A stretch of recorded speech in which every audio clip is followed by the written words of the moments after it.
యేసుక్రీస్తు నామంలో ప్రతిరోజు దేవుని వాగ్దానం అనే కార్యక్రమానికి మిమ్మల్ని అందరినీ ప్రేమతో ఆహ్వానిస్తూ ఉన్నాం. సియోన్లో నుంచి దేవుడు మిమ్మల్ని దీవించి ఆశీర్వదించును గాక. ఆయన ఘనమైన ఆశ్చర్యమైన కార్యాలు మనందరి పట్ల కూడా ఉదయకాల సమయంలో జరిగించును గాక అని పలుకుతూ ఉన్నాం. ఎలా ఉన్నారని అందరూ బాగున్నారా? దేవుని కృపలు వర్ధిల్లుతున్నారా? వాక్యం చదవండి, ప్రార్థనలు చేసుకోండి, నమ్మకంగా ఉండండి. దేవుడు తగిన సమయంలో తగిన కాలంలో ప్రభు మిమ్మల్ని దీవిస్తాడు, ఆశీర్వదిస్తాడు. నమ్మకమైన వానికి దీవెనలు మెండుగా కలుగునట. కాబట్టి నమ్మకంగా యథార్థంగా ఉండండి. తగిన సమయంలో మెండైన దీవెనలు ఆశీర్వాదాలు పరిశుద్ధాత్మ దేవుడు మన జీవితాల్లో కలుగజేస్తాడు. అద్భుతమైన కార్యాలు, ఆశ్చర్యమైన కార్యాలు అనేక మంది అనుభవిస్తూ ఉన్నారు. ఈ వాగ్దానాల ద్వారా ఎంతో మంది ఆదరించబడుతున్నారు. కన్నీరు తొడబడుతుంది. రోగాలు, సమస్యలు, బాధలను వారు విడుదల పొందుతున్నారు. కాబట్టి ఈ వాగ్దానాలు ఎత్తిపట్టి ప్రార్థన చేయండి. దేవుడు తప్పక మన జీవితాల్లో మేలు చేస్తాడు. ఈ రోజు కూడా అద్భుతమైన వాగ్దాన ప్రభు మనకి ఇస్తున్నారు. రండి వాగ్దానం చదువుకుందాం. ద్వితీయోపదేశ కాండము 28వ అధ్యాయము 14వ వచనం. నీవు పైవాడుగా ఉండువు కానీ క్రింది వాడవుగా ఉండవు. హల్లెలూయా! ఎంత అద్భుతమైన మాట దేవుడు ఈరోజు మనతో మాట్లాడుతున్నాడు. నువ్వు పైవాడుగా ఉండువు కానీ కింద వాడవుగా ఉండవట.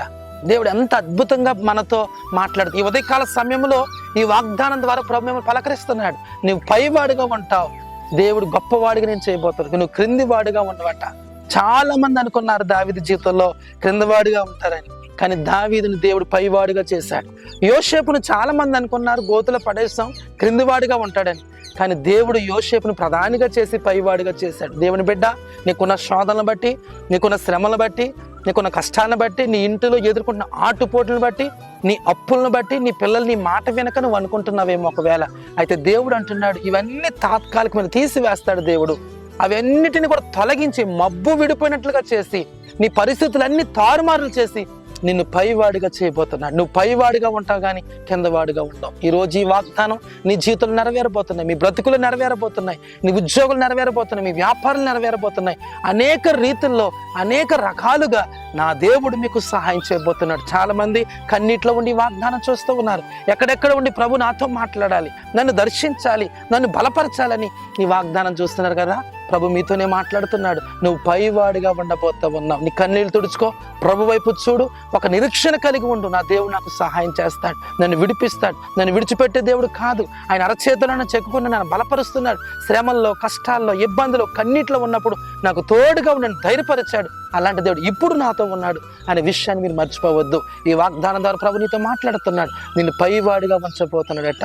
నువ్వు అనుకున్న దానికంటే, నువ్వు ఊహించిన దానికంటే నరులంగా మనం అనుకుంటాం ఇది చాలు, మా పిల్లలకి ఇది చాలు, నా కుటుంబానికి ఇది చాలు, నా భర్తకి ఇది చాలు, నా భార్యకి ఇది చాలు. కానీ దేవుడు అంటున్నాడు నిన్ను పైవాడిగా చేయబోతున్నాడు. ప్రియ సహోదరి, సహోదరుడా, నిన్ను పైవాడిగా, పైదానిగా దేవుడు పెట్టబోతున్నాడు. బలమైన కార్యం నీ పక్షం జరగబోతుంది. బలమైన అద్భుతాన్ని పరిశుద్ధాత్మ దేవుడు నీ పక్షాన్ని చేయబోతూ ఉండగా ప్రార్థన లేకపోయించు. దేవుడు గొప్ప స్థితిని నీకు దయచేయబోతున్నాడు. పరిశుద్ధము నమ్మకమైన తండ్రి, నీకు వందనాలు. ఎంతమంది వాగ్దానం విన్నారో ప్రార్థన లేఖిస్తున్నారు. నువ్వు పైవాడిగా ఉంటావు కానీ కిందవాడిగా ఉండవన్నావు ప్రభు.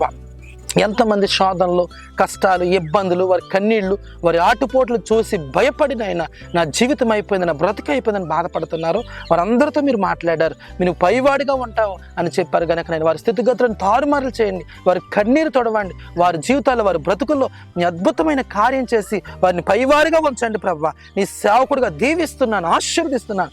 మీరు గొప్ప కార్యాలు చేసి నడిపించి మహిమ పొందమని యేసు నామములో అడుగుచున్నాను పరమ తండ్రి. ఆమేన్, ఆమేన్. హల్లెలూయా! దేవునికి స్తోత్రం. నువ్వు పైవాడుగా ఉంటావు కానీ కిందవాడుగా ఉండవు. అలాంటి గొప్ప స్థితిని, స్థానాన్ని పరిశుద్ధాత్మ దేవుడు ఈ రోజు నీకు దయచేయబోతున్నాడు. అలాంటి కృప దేవుడు మనందరికీ దయచేయును గాక. ఆమేన్. God bless you.